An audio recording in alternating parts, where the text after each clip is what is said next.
சாம் B Chelladurai அவர்களின் போதனை களஞ்சியத்திலிருந்து.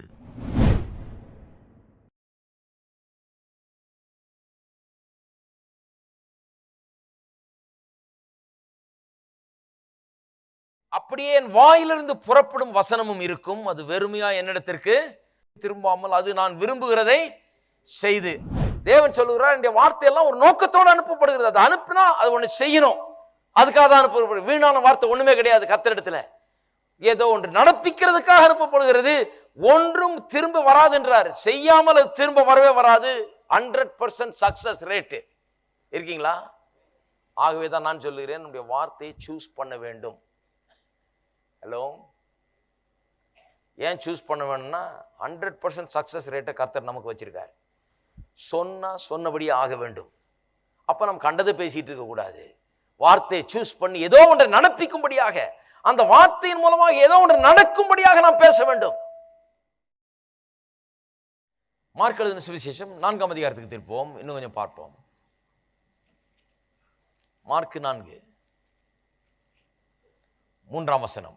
வார்த்தைகள் விதையை போல இருக்குது பாருங்க. அந்த விதை போய் உள்ள போய் எப்படி மெதுவா வளருகிறது என்பதை கவனிக்க வேண்டும்.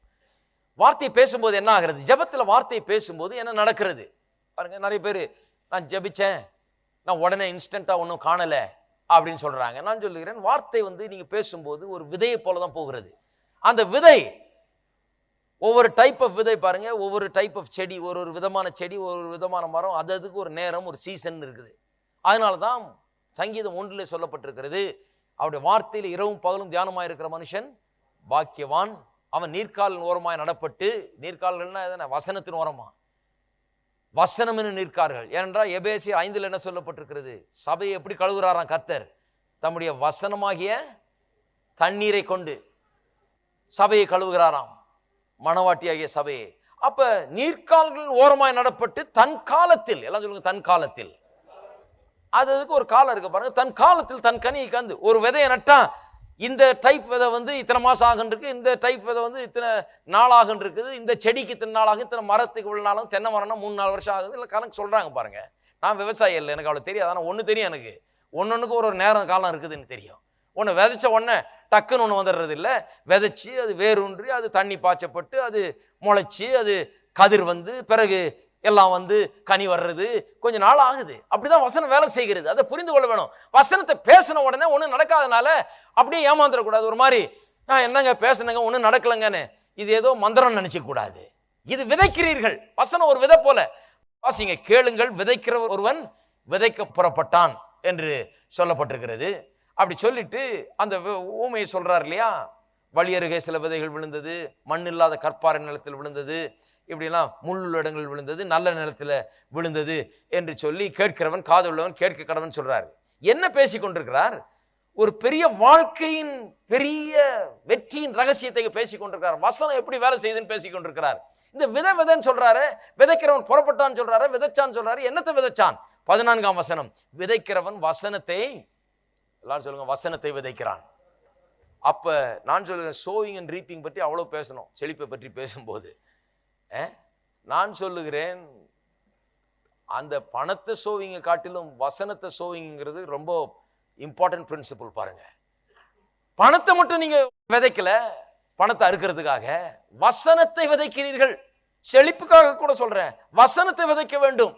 செழிப்படைய வேணுமா, நன்றா இருக்க வேணுமா, அதற்குரிய வசனங்களை நாம் விதைக்க வேண்டும். வாய் திறந்து அதற்குரிய வார்த்தைகளை நாம் பேச வேண்டும். விதைக்கிறவன் வசனத்தை விதைக்கிறானாம். பிறகு பார்ப்போம் 26ஆம் வசனம். பின்னும் அவர் அவர்களை நோக்கி சொல்லிட்டே போறாரு இந்த விதையை குறித்து, வசனத்தை குறித்து. வசனம் எப்படி விதையா இருக்குதுன்னு, இப்படிதான் தேவனுடைய ராஜ்யம் இயங்குகிறது என்று சொல்கிறார். பின்னும் அவர் அவர்களை நோக்கி, தேவனுடைய ராஜ்யமானது ஒரு மனுஷன் நிலத்தில் விதை விதைத்து இரவில் தூங்கி பகலில் விழித்திருக்க அவனுக்கு தெரியாத விதமாய் விதை முளைத்து பயிராகிறதற்கு. எப்படி சொல்றாரு பாருங்க. தேவனுடைய ராஜ்யம், தேவனுக்கு அடுத்த காரியங்கள், தேவனுடைய ராஜ்யத்துல எல்லாமே எப்படிதான் இயங்குகிறது? எப்படி இயங்குகிறது? ஒரு மனுஷன் நிலத்தில் விதையை விதைத்து இரவில் தூங்கி பகலில் விழித்திருக்க அவனுக்கு தெரியாத விதமாய் விதை முளைத்து பயிராகிறதற்கு ஒப்பாய் இருக்கிறது. அப்ப கர்த்தருடைய காரியங்கள் எப்படி நடக்கிறது? வெற்றி வாழ்க்கையில் எப்படி உண்டாகிறது? இந்த ஆவிக்குரிய சத்தியங்களை விசுவாசித்து வெற்றியும் ஜெயத்தையும் செழிப்பையும் சுகத்தையும் எல்லாவற்றையும் எப்படி பெற்றுக்கொள்வது? எப்படிங்க அதெல்லாம் வருது? எப்படி இது உண்டாகுது? எப்படி என் வாழ்க்கை மாற்றப்பட முடியும்? எப்படி நான் நல்ல பாதையில செல்ல முடியும்? எப்படி இன்றைக்கு இருக்கிற சூழ்நிலை மாறி நாளைக்கு கடவுளுடைய வார்த்தை சொல்ற மாதிரி அப்படி ஆசீர்வாதமான ஒரு வாழ்க்கை நான் வாழ முடியும்னு கேட்டீங்கன்னா, வசனத்தை விதைக்க வேண்டும். தேவனுடைய ராஜ்யத்தில் எல்லாம் எப்படி இயங்குகிறது? எப்படி இயங்குகிறது? ஒருவன் விதையை விதைத்து இரவில் தூங்கி பகலில் விழித்திருக்க, பார்த்தீங்களா? அப்போ வாயை திறந்து பேசுகிறோம், பேசும்போது விதைக்கிறோம், வசனங்கள் செல்லுகிறது, விதைக்கிறோம். அப்புறம் என்ன பண்ணுறோம்? படுத்து தூங்குறோம், அடுத்த நாள் எந்திரிக்கிறோம். அடுத்த நாள் எந்திரிச்ச உடனே என்ன இது விதைச்சமே ஒன்றுமே வரலன்றது இல்லை, விதைச்சு தூங்கி எந்திரிச்சிருக்கிறோம். பல இரவுகள் தூங்கி எந்திரிக்கிறோம். தூங்கி எந்திரிச்சு அவனுக்கு தெரியாத விதமாய் விதை முளைத்து பயிராகிறதுக்கு ஒப்பா இருக்குது. அவன் பார்க்கறது உள்ள என்ன நடக்குதுன்றது அவனுக்கு தெரியறது இல்லை. பூமிக்கு அடியில் வெளியே வந்த பிறகுதான் அவன் பார்க்கிறான்.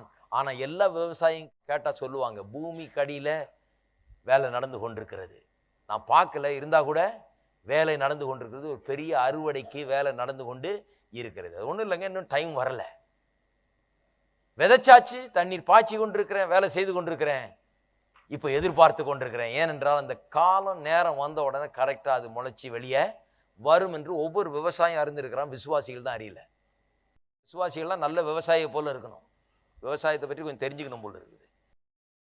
இப்படிதான் தேவனுடைய ராஜ்யத்தில் நடக்கிறதா. விதைத்து இரவில் தூங்கி பகலில் விழித்து அவனுக்கு தெரியாத விதமாய். எத்தனை பேர் எனக்கு என்ன நடக்குதுன்னு தெரியாது, திடீர்னு பார்த்தா அந்த எதை ஜெபித்தோமோ, எதை நாம் பேசினோமோ அதனுடைய எல்லா காரியங்களும் திரும்ப நமக்கு வர ஆரம்பிக்கிறது. இவ்வளவு நாள் என்ன நடந்தது? இவ்வளவு நாள் என்ன நடந்ததுன்னா, விதை முளைச்சிக்கிட்டு இருந்தது, உள்ள வேலை நடந்துகிட்டு இருந்தது. தேவனுடைய வார்த்தையாகி இந்த வல்லமையுள்ள வசனம் உள்ள வேலை செய்யுது. அது வேரூன்றி அது கிளம்பி கொண்டிருக்கிறது. பெரிய மரமாக கிளம்ப அது உள்ள போய் அது நடந்து கொண்டிருக்கிறது வேலை. ஒரு பாருங்க, ஒரு வித்து ஒரு பெண்ணினுடைய கருவுக்குள்ளே ஒரு குழந்தை வளர்றதுன்னு சொன்னா அதுவும் அதே பிரின்சிபல் தான். 9 மாசம் 10 மாசம் அந்த குழந்தை அப்படியே ஒரு விதையில ஆரம்பிச்சு, அதுல இருந்து விரல்கள், கால்கள், சரீரத்தின் உறுப்புகள்னு ஆரம்பிச்சு கடைசியில் பார்த்தா ஒரு புது ஆளை உருவாகி இருக்கிறார். எப்படின்னா விதை உள்ள போயிருக்குது. விதை உள்ள போய் இவ்வளவு பெரிய வேலை. அது ஒன்றும் இல்லை, 9 மாசம் காத்திருக்கணும், 9 மாசம் அதை பேணி பாதுகாக்கணும், கரெக்டாக அது நடந்து கொள்ளணும். நடந்து கொள்ளும் போது என்ன ஆகிறது? அப்படியே வளர்ந்து வளர்ந்து வளர்ந்து வளர்ந்து ஒரு புது ஆளே உருவாக்கிடுறோம். விதை பிரின்சிபல்ல அவ்வளவுதான். ஒண்ணுமே இல்லாம தான் ஆரம்பிச்சது, ஒரு விதையில தான் ஆரம்பிச்சது, ஆனா ஒரு ஆள்ல வந்து முடிகிறது. நாம் ஒவ்வொருவரும் அப்படித்தான் உண்டாக்கப்பட்டிருக்கிறோம். ஹலோ, நம்ப முடியுதா? இன்னைக்கு பார்த்தா நம்ப முடியல. நான் ஒரு விதையா இருந்தேன், இன்னைக்கு இப்படி ஆயிருக்கிறேன். விதையில ஆரம்பிச்சு இப்போ இப்படி ஆயிருக்கிறேன். இப்படித்தான் எல்லாமே. இது தேவனுடைய பிரின்சிபல். இது எல்லாத்தையும் இப்படிதான் கர்த்தர் உண்டாக்கி இருக்கிறார். இப்படிதான் உண்டாகிறது. அப்ப வார்த்தை என்கிறது விதையா இருக்கிறது. இந்த விதை வந்து அந்த ப்ராசஸை ஸ்டார்ட் பண்ணுது. நம்முடைய வாழ்க்கையில அற்புதங்கள் வேணும்ன்றோம், நம்முடைய வாழ்க்கையில காரியங்கள் மாற வேண்டும் என்றோம். அந்த மாற்றத்துக்கு, அந்த அற்புதத்துக்கு நாம் எதிர்பார்க்கும் காரியங்களை நம்முடைய வாழ்க்கையில நாம் காண்பதற்கு ஆரம்பமாய் இந்த விதை இருக்கிறது. ஆரம்பம் இது, இந்த விதை இருக்கிறது. இதில் ஆரம்பிச்சு பிறகு அது விளைந்து வருகிறது. பாருங்க, இன்னொரு உவமையை சொல்லுகிறார். 30ஆம் வசனத்திலிருந்து வாசிக்கிறேன். பின்னும் அவர் அவர்களை நோக்கி, தேவனுடைய ராஜ்யத்தை எதற்கு ஒப்பிடுவோம் அல்லது எந்த உவமையினாலே இதை திருஷ்டாந்தப்படுத்துவோம் சொல்றாரு. எதை வச்சு சொல்றது தேவனுடைய ராஜ்யத்தை பற்றி? எப்படி சொல்லலாம் சொல்றாரு? அது ஒரு கடுகு விதைக்கு ஒப்பாய் இருக்கிறது. விதை திருப்பியும் அது பூமியில விதைக்கப்படும் போது பூமியில் உள்ள சகல விதைகளும் சிறியதா இருக்கிறது. சிறிய விதை தான், விதைக்கப்பட்ட பின்போ அது வளர்ந்து, சிறிய விதை ஆனால் விதைக்கப்பட்ட பின்பு அது வளர்ந்து சகல பூண்டுகளும் பெரிதாகி ஆகாயத்து பறவைகள் அதில் உள்ள நிழலின் கீழ் வந்தடையத்தக்கதாக பெரிய கிளைகளை விடும். பெரிய மரம் எப்படி யாரோ கொண்டு நட்டுல மரத்தை விதையை விதைச்சு வருஷ கணக்கில் அதை வளர விட்டு அதுவும் வளர்ந்து வளர்ந்து வளர்ந்து வளர்ந்து பெரிய மரமாக வளர்ந்து கிடக்குது. சில மரங்கள் நூற்றுக்கணக்கான வருஷங்கள் வளர்ந்து அவ்வளவு பெரிய மரமாக படர்ந்து வளர்ந்து கிடக்கிறது. இருக்கீங்களா? விசுவாச வாழ்க்கையும் அப்படித்தான். விசுவாச வாழ்க்கை எப்படி? தேவனுடைய வார்த்தையை விதையை போல உபயோகப்படுத்தி அந்த விதை வந்து வளர்ந்து வளர்ந்து வளர்ந்து நமக்கு வாழ்க்கையின் ஆவி, ஆத்மா, சரீரம், பொருளாதாரம், குடும்பம் எல்லாவற்றிலும் அது பெரிய பயனளிக்கத்தக்க விதத்திலே நாளைக்கு வளர்ந்து அது பெருகுகிறது தான் விசுவாச வாழ்க்கை. ஆகவே சிலர்லாம் வந்து ஃபெய்த் லைஃப் வாழ்ந்துகிட்டு இருக்கிறேன் பிரதர்ன்னு சொன்னா, என்ன ஃபெய்த் லைஃப்னு கேளுங்க அவங்கள. என்ன ஃபெய்த் லைஃப், என்ன சொல்றீங்க அப்படின்னு. ஃபெய்த் லைஃப்னா இதுதான்.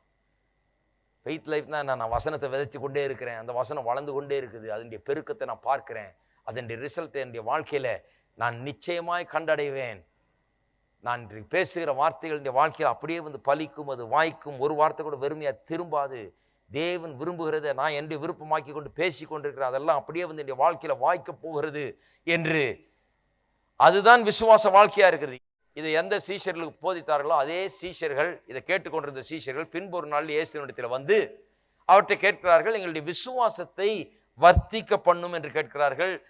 லூக்கா எழுதின சுவிசேஷம் 17ஆம் அதிகாரம் 5ஆம் வசனத்தில் பார்த்தீர்கள் என்றால், அப்பொழுது அப்போஸ்தலர் கர்த்தரை நோக்கி எங்கள் விசுவாசத்தை வர்த்திக்க பண்ண வேண்டும் என்றார்கள். வர்த்திக்க பண்றதுன்னா என்ன? அதிகமாக்க வேண்டும் என்று சொல்லுகிறார்கள். விசுவாசம் இல்லைங்கிறது பிரச்சனை இல்லை, இன்னும் அதிகமா வேண்டும். பாருங்க, இதை ஒரு பெரிய வெயிட்டை நான் தூக்கணும்னு வைங்க, ஒரு அளவுக்கு தூக்குவேன் நான். ஆனா ஒரு நல்ல பெரிய அளவுக்கு வெயிட்டை தூக்கணும்னு சொன்னா எனக்கு ஒண்ணுமே பலனே இல்லைன்னு சொல்ல முடியாது. இருக்குது, அதுக்கு வேண்டிய எல்லா எக்யூப்மெண்ட்டும் இருக்குது. கை இருக்குது, கால் இருக்குது, மசில் இருக்குது, எல்லா தசைகள் நரம்புகள் எல்லாம் இருக்குது சரீரத்தில். ஆனால் நான் என்ன பண்ணணும்? ஒர்க் அவுட் பண்ணணும். போய் இந்த மசில்ஸை வளர்க்க வேண்டும், பலத்தை வளர்க்க வேண்டும், தூக்கி பழக வேண்டும். பழக பழக இந்த மசிலை வளர்க்க வளர்க்க இது பலமுள்ளதாக மாறுகிறது. போக போக இன்னும் அதிக அதிக வெயிட்டை தூக்கக்கூடிய ஆளாக நான் மாறுகிறேன். குழந்தைய எடுத்துக்கிட்டிங்கன்னா அந்த குழந்தைக்கு எல்லாம் இருக்குது. நாம் என்ன செய்ய முடியுமோ அந்த குழந்தை அத்தனையும் செய்ய முடியும். ஆனால் வளரணும், டைம் வேணும், கொஞ்சம் டைம் வேணும். வளர்ந்தா அந்த குழந்தை நம்ம செய்யறதையும் செய்ய முடியும். ஆகவே நல்ல கவனிக்க வேண்டும். விசுவாசத்தை வர்த்திக்க பண்ண வேணும்னு சொல்றாரு. இயேசு சொல்ற பதில பாருங்க. அதற்கு கர்த்தர், விசுவாசத்தை அதிகமாக்கணுமா? என்ன பதில்? கடுகு விதையளவு விசுவாசம் உங்களுக்கு உண்டாயிருந்தால் நீங்கள் இந்த காட்டுத்தி மரத்தை நோக்கி நீ வேரோட பிடுங்குண்டு கடலில் நடப்படுவாயாக என்று சொல்ல அது உங்களுக்கு கீழ்ப்படியும். என்ன சொல்றாரு? நான் சொல்றேன் சிம்பிள் லாங்குவேஜ். இதெல்லாம் பாருங்க, ஜனங்க புரிந்து கொள்றதே கிடையாது. விசுவாசத்தை நாங்க அதிகரிக்கணும் ஆண்டவரே, எனக்கு ஜாஸ்தி விசுவாசம் வேணும், சவால்கள் அதிகமா இருக்குது, நான் இன்னும் பெரிய சேலஞ்சுகளை மேற்கொள்ளக்கூடியவனா நான் மாறணும், அப்பேற்பட்ட விசுவாசத்தை எனக்கு தாரும்னு கேட்டா எப்படி விசுவாசம் பெருகும்? அவர் சொல்றாரு, கடுகு விதை அளவு விசுவாசம் உங்களுக்கு உண்டாயிருந்தால் நீங்கள் இந்த காட்டுத்தி மரத்தை பார்த்து வேறொன்று பிடுங்குண்டு கடலிலே நடப்படுவாயாக என்று சொல்ல அது உங்களுக்கு கீழ்ப்படியும். அப்ப என்ன சொல்றாரு? கடுகு விதை அளவு விசுவாசம் இருந்தா அதை என்ன பண்ணு? அந்த விசுவாசத்தை விதையா நினைச்சு பேசி அதை விதைச்சாலே அது பெருகும், விதைச்சா அது வளரும். கொஞ்சம் தாங்க விசுவாசம் இருக்குது. பேசு, அந்த மலையை பார்த்து, அந்த காட்டுத்தி மரத்தை பார்த்து பேசு, நீ வேரோடு பிடுங்குண்டு சமுத்திரத்திலே நடப்படுவாயாக என்று சொல்லும் போது என்ன பண்றோம்? கடுகு விதை அளவு இருக்கிற விசுவாசத்தை என்ன பண்றோம்? விதைக்கிறோம். ஏசு சொல்லல உனக்கு கடுகு அளவு தான் இருக்குது, இப்ப பேசாத, அப்புறம் பேசிக்க, நல்ல பெரிய விசுவாசமான பிறகு இந்த காட்டுத்தி மரத்தை பார்த்து நீ போய் சமுத்திரத்தில் விழுன்னு சொல்லாதுன்னு சொல்லல. இல்ல இல்ல, அந்த கடுகு விதை அளவு உள்ள அந்த விசுவாசத்தை எப்படி விதைக்கிறது, எப்படி அதை பெருக்கிறது, எப்படி அதை வளர செய்யறதுன்னு காண்பிக்கிறார். கடுகளவு தான் இருக்குது உனக்கு, அதை இப்ப விதை. எப்படி விதைக்கிறது? இந்த காட்டுத்தி மரத்தை பார்த்து சொல்லு, போ தள்ளுண்டு போன்று சொல்லு. சொன்னினாதான் அந்த விதை விதைக்கப்படுகிறது, விதைக்கப்பட்டாதான் அது வளர ஆரம்பிக்கிறது. சொன்னினாதான் வார்த்தை புறப்பட்டு செல்லுகிறது. வார்த்தை வீணா திரும்பவே செய்யாது. நீ என்ன போல உண்டாக்கப்பட்டிருக்கிற, பேசு. ஒரு நாள் அந்த வார்த்தை வீணா திரும்பி வரவே வராது. ஒரு நோக்கத்தோடு பேசு. பிரச்சனை நீக்கும்படியாய் பேசு, பிரச்சனையை பேசாத. பிரச்சனை நீக்கும்படியாய் பேசு, மலைகளை தகர்த்து எரியும்படியாய் பேசு. கொஞ்சம் விசுவாசம் இருக்குதா? அதை விதை, பேசி அதை விதை, அது வளருவதை நீ காண்பாய். நான் பார்த்திருக்கிறேன். அப்படியே கொஞ்சம் விசுவாசம் இருந்தாலும் அதை பேசும்போது அது விதையாகிறது, அது பிறகு வளர ஆரம்பிக்கிறது. என்ன அற்புதம் பாருங்க. இப்படிதான் விசுவாசத்தை வளர செய்யுது. சிலர் என்ன சொல்றாங்க, உனக்கு விசுவாசம் இல்லையா, நீ வா, நான் உனக்கு ஜெபம் பண்ணிடுறேன், என் விசுவாசத்தை நான் கொஞ்சம் யூஸ் பண்ணிடுறேன். இங்க சபை இருக்கிறது வந்து என் விசுவாசத்தை உங்களுக்கு யூஸ் பண்றதுக்கு இல்லை. இருக்கீங்களா? ஹலோ, உங்களுக்கு விசுவாசம் இல்லையா, பரவாயில்ல வாங்க, நான் விசுவாச வீரன், நான் உங்களுக்காக நான் விசுவாசத்தை நான் எல்லாம் பண்ணிடுறேன்னு சொல்றதுக்கு இல்லை.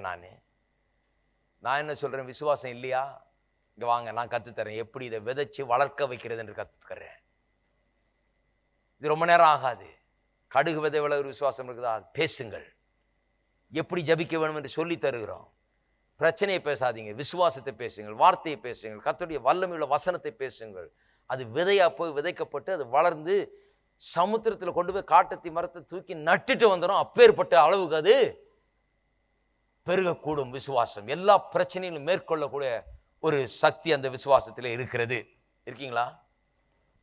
யாக்கோபுல தான் சொல்லி இருக்குது.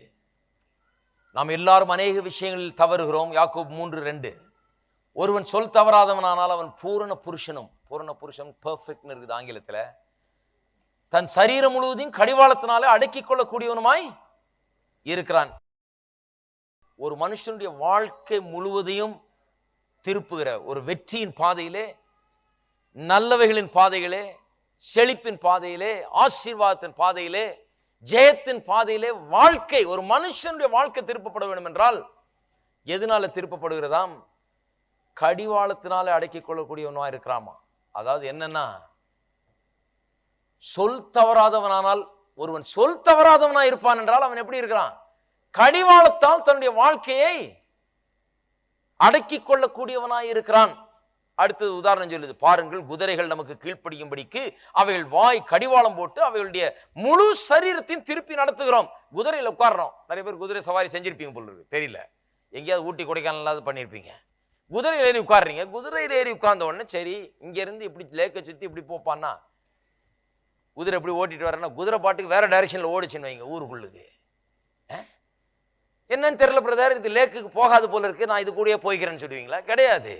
அதை திருப்புறதுக்கு தான் கடிவாளம் இருக்குது. பாருங்க, நிறைய பேர் குதிரை ஓட்ட தெரியுது, ஆனால் வாழ்க்கையை ஓட்டுறதுக்கு தான் தெரியல.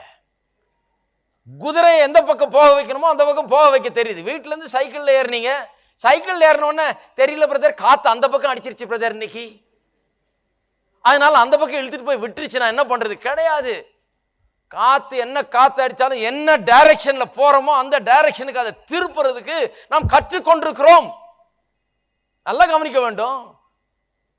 குதிரை சவாரி தெரிஞ்சா போதாது, வாழ்க்கை சவாரியிலே நாம் சரியான பாதையில பயணம் செய்ய வேண்டும். வாழ்க்கை எங்க நோக்கி? ஒரு இடத்துல கிளம்புறோம், இந்த இடத்துக்கு போய் சேர வேண்டும் என்று விரும்புகிறோம். வாழ்க்கையில் இந்த நிலையில இருக்கிறோம், நாளைக்கு இப்படி இருக்க வேண்டும் என்று விரும்புகிறோம். இப்படி ஆரம்பிச்சிருக்கிறோம் வாழ்க்கையை, நாளைக்கு இப்படி முடிக்க வேண்டும் என்று எதிர்பார்க்கிறோம். இருக்கீங்களா? பவுல் அப்போஸ்தலன் போல சொல்லணும். வாழ்க்கை முடியும் போது எப்படி சொல்லணும்? என் விசுவாசத்தை காத்துக்கொண்டேன், ஓட்டத்தை முடித்தேன். அப்ப ஒரு மனுஷன் சாகுறான்னா அவனுடைய சாகுற அந்த நாள் கடைசி நாள் தான் வாழ்க்கையிலேயே மிக மகிமையான நாளா இருக்கும். எந்த ரிக்ரெட்டும் கிடையாது, எந்த அவனுக்கு கவலையும் கிடையாது, எந்த விதமான நொந்து கொள்றதும் கிடையாது, எந்த பயமும் கிடையாது அவனுக்குள்ள. That is the most glorious day. ஏன்னா ஒரு இடத்துல கிளம்புனா வந்து அரைவ் ஆயிட்டான், கிளம்பி ஒரு நோக்கத்தோட வாழ்ந்தான், அந்த நோக்கத்தை முழுமையா நிறைவேற்றி விட்டான். என் விசுவாசத்தை காத்துக்கொண்டு ஓட்டத்தை முடிச்சிட்டேன், finished, done.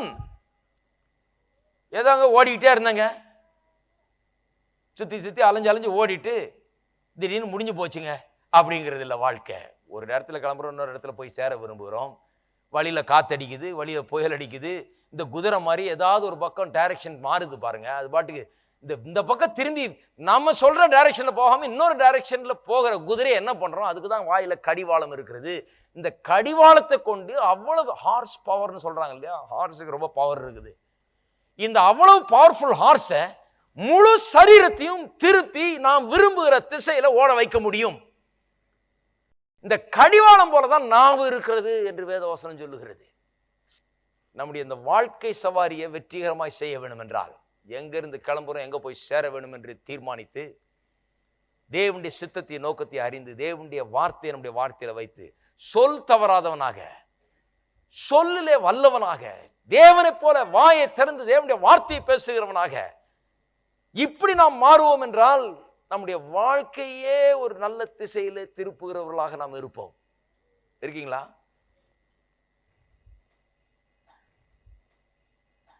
அநேகம் பேரு காத்து அடிக்கிற திசையெல்லாம் போயிட்டு இருக்காங்க. கேட்டா சொல்லுவாங்க, என்னன்னு தெரியல பிரதர், கர்த்தருடைய சித்தம் அப்படி இருக்குது பிரதர்.